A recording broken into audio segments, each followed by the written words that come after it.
She's from another neighborhood, very similar to this one, just across the valley, which is about the same.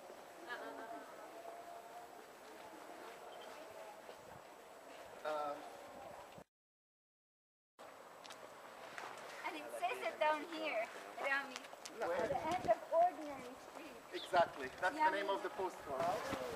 And what I'm trying to say, this neighborhood changed slowly and gradually during the years.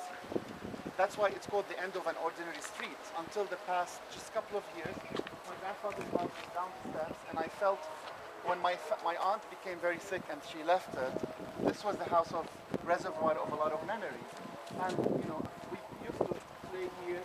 This is an empty plot, which used to house the house of the very former Prime Minister of Community 5, which is a derelict area that kind of like served as a mystery playground for us as kids when we were young.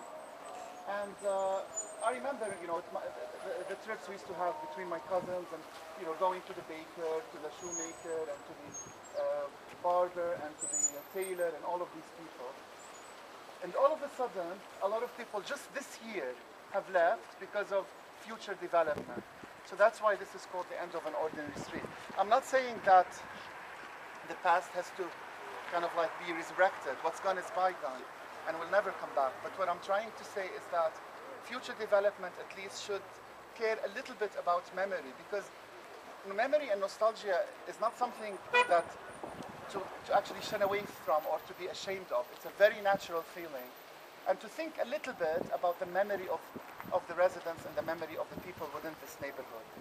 Basically, that's the message that this is bringing. The stamps is a seal of authenticity, and the steps is basically a physical and also metaphorical stitching of the city together. Some of the postcards, not all of them, some of them are located on steps like what we have seen, but it's basically, it's encouraging the people to visit these non-places, because all of these places that the postcards are located in are not famous places, more or less. They're non-places in a sense where they're not usually featured, for example, on a touristic postcards or even on a billboard for the Ministry of Tourism or whatever. So the idea is actually, by locating these postcards in these 12 locations, we are stitching the city together by encouraging people to come and visit these different spaces. But also it's a social stitching, which is not understood very well, encouraging people from different parts of the city to expand their circulation of engagement. So they are not just basically engaging in just their school, the shopping mall, and so on. It goes beyond that. I called it markers in the landscape, and the idea is that when the city first emerged, we didn't have that much as a thick urban fabric, as much these individual monuments in the landscape. And they were very utilitarian monuments. The community was very humble and functional and utilitarian. So you had, for example, the hangar of the electricity, further down there, the generator for water, the hospitals, the Italian hospital, municipality, churches, the water towers, schools, different schools, the palace, and so on. So it's this idea of markers in the landscape that I want to promote. And also to promote another thing, because a lot of this era is characterized by social housing and also housing for just the general public, middle class, professionals, and so on, as opposed to the messages of today, which are predominantly very elite gated communities or exclusive office towers and so on. So it's a message from the 60s and 70s and from the inception of the early city sent to the developers of today, that their agendas have to be rethought again, and to think again of a social agenda that is actually not completely social in a sense of for it being free as much as it is an interaction with the community and with the locals. And also a place of a lot of very important buildings for the city, such as the electricity hangar, which was built in the 30s to generate electricity for the city. My office has currently a project there where we are adapting the hangar into contemporary uses and building a building next to it which will serve as a gallery, because there's a lack of gallery space in the city. but what's important are the messages in the postcard. There are two messages that are being sent. One is the city entering modernity, which is very important, and the everyday stories of the city, the story of electrification of the city, and how it was started, and how basically it was families, individuals, who bought generators at their own expense, and they've actually lit the streets of the city. And then the hangar itself and the other generators were bought by individual families, such as Abu Ghanime, Talhouni, Qattan, and many, many others. This tells about a special relationship between the city and the elite families, basically. Because the state was not a very rich and resourceful state at the beginning.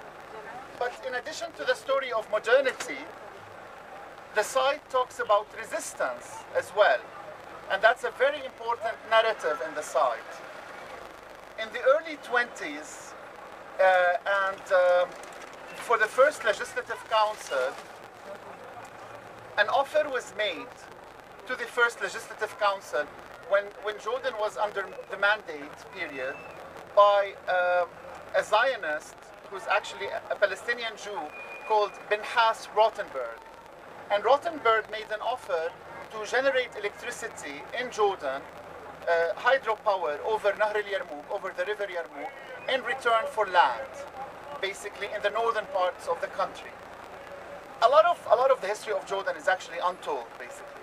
And certain members of the first Legislative Council, such as Shamsuddin Sami, Abu Sha'ar, and many others, contested this Rothenberg concession, and it was stopped. And there were riots in the cities of Irbid and also in the cities of Amman and Salt against the Rothenberg concession.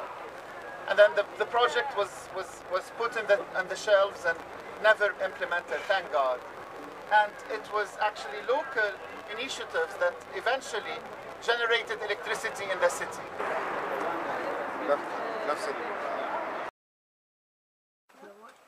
Now we're going to Abu Darwish, the mosque. And the postcard in Abu Darwish ridicules and makes fun of social corporate philanthropy, with all due respect, because it's from, as we say in Arabic, من طرف الجابة, يعني basically. This is a project that was built in the late 80s by Mahmoud Sharkas, I think his name, we'll get there and we'll know. In 1987, and it costed him around 100,000 JDs at that time. It was a mosque, a school, and a library.